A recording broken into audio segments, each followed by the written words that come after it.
Hey everybody, it's Tim And Walker. at Full Spectrum Laser, and today we're going to show you how to Paint acrylic. Ooh. Let's check it out. In this how-to video, we will walk you through how to make your very own back-painted acrylic design with a full spectrum laser. First, we'll start by creating some vector art. I used Photoshop for mine. I used the lasso tool to create a foreground for my landscape. Next, I used the polygonal lasso tool to make some more jagged rock spires.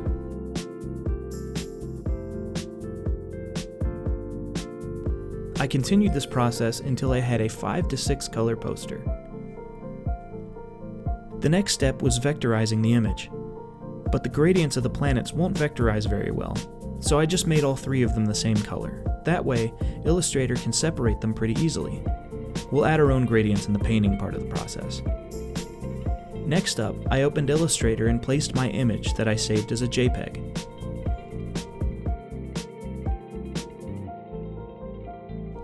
Once I had it lined up, I used Illustrator's image trace tool to separate all the different colors into their own shapes.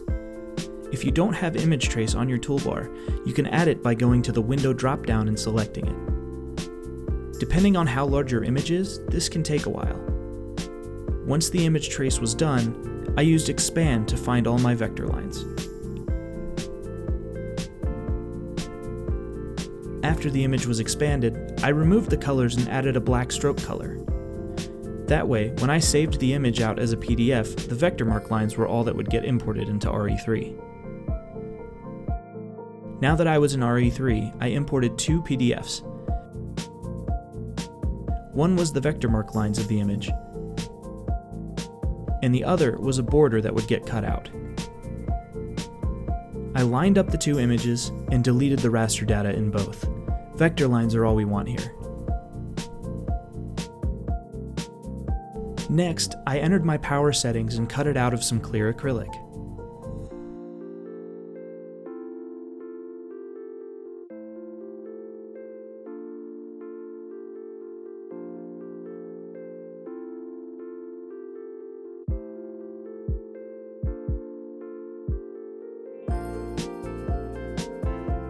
Once it was cut out, it was ready for paint. For this part of the process, you'll need your poster, an X-Acto knife, spray paint, and some masking tape. Working my way from the foreground to the background, I began removing masking layers and painting each layer.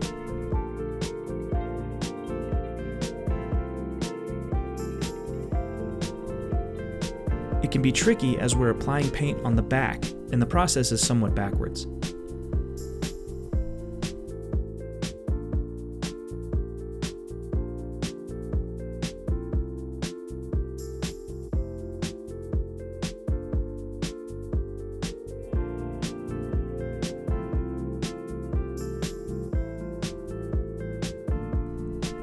For the planets, I added a slight gradient of the sky color, purple in my case.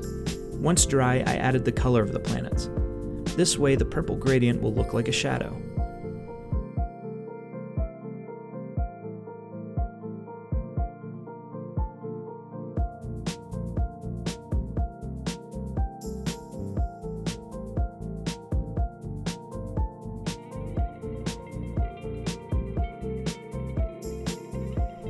For the gas giant planet, I removed the masking layer from the acrylic and added the same purple gradient. Next, I added masking tape in the shape of the gas bands like what you'd see on Jupiter. I removed each layer carefully and added my colors, making sure each layer was dry before moving on to the next.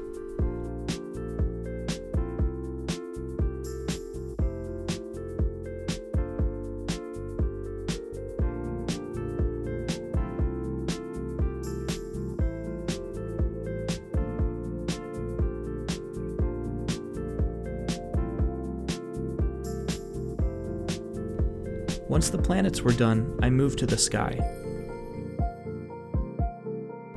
First, I held some white spray paint way back and spritzed the paint on for the stars.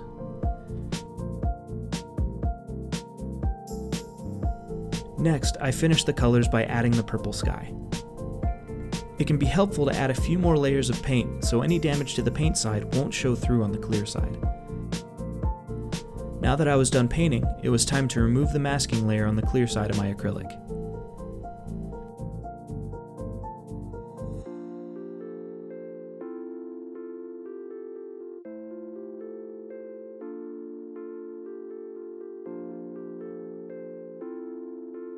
Now we can see the final product. The gradients turned out great.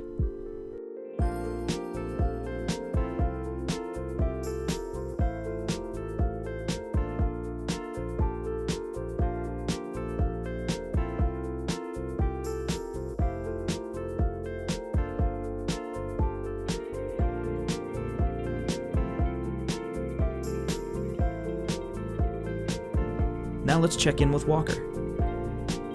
Thanks, Tim. I'm going to show the same process just in a different way. Instead of creating my own design, I'm going to find one online.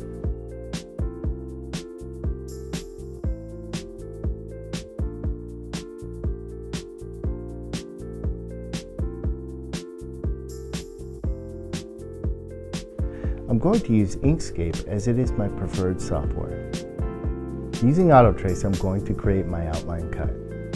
I'm going to use AutoTrace again and adjust the properties to only pick up what I want for my details and vector marks.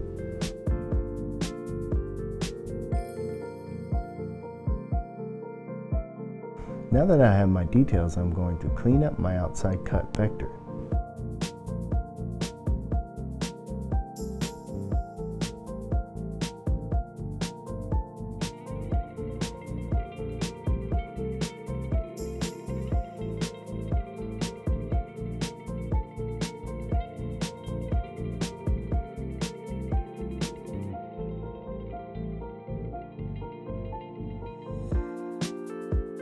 Selecting my outline, I'm going to give it an outset. This will make my piece less delicate once cut. Instead of hanging this piece on a wall, I want it to stand on its own, so I will be making a base for it to set it. I'll create the stand notch and join it to our main design. While taking the same width dimensions, I adjust my stand's notch to the correct thickness of our material, which happens to be 3 mm or 1/8 of an inch.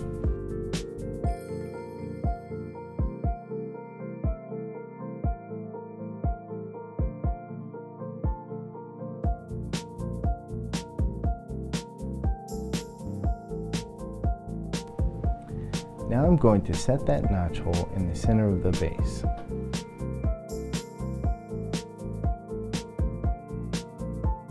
I'm going to group my designs together and set my vector marks to cyan and my cuts to black.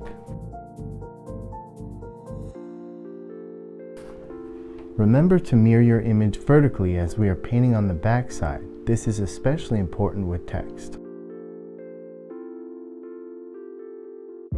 Now go File, Document Properties, and resize the page to content.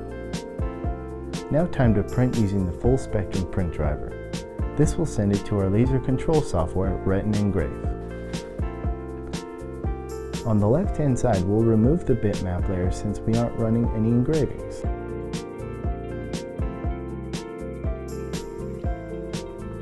Time to select our power settings. Remember, we want to vector mark the inside of the design and then cut around the outside. Let's start the job. With a low power, the laser only vector marks the surface, cutting only through the masking on the top of our acrylic.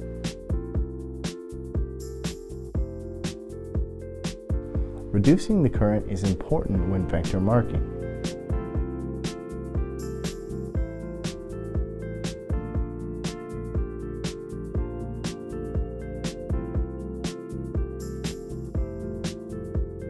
Now the outside will cut all the way through.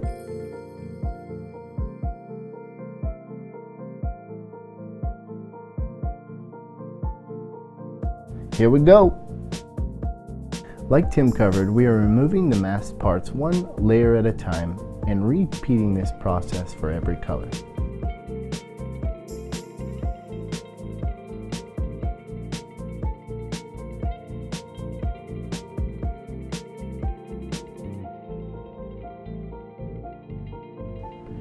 I'm starting with black in this situation as it will fill the small vector marks.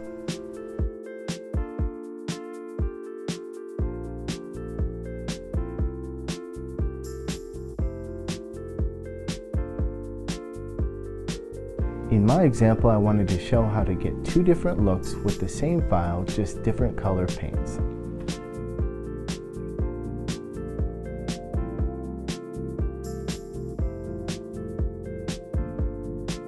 One gets light gray shoes, while the other gets yellow. Now time for the pants.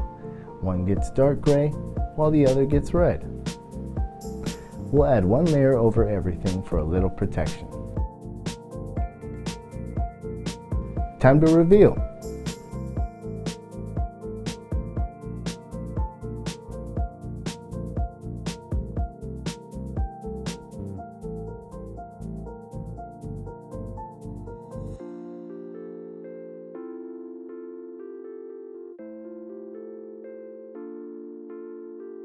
This process really works great for bringing cartoons to life.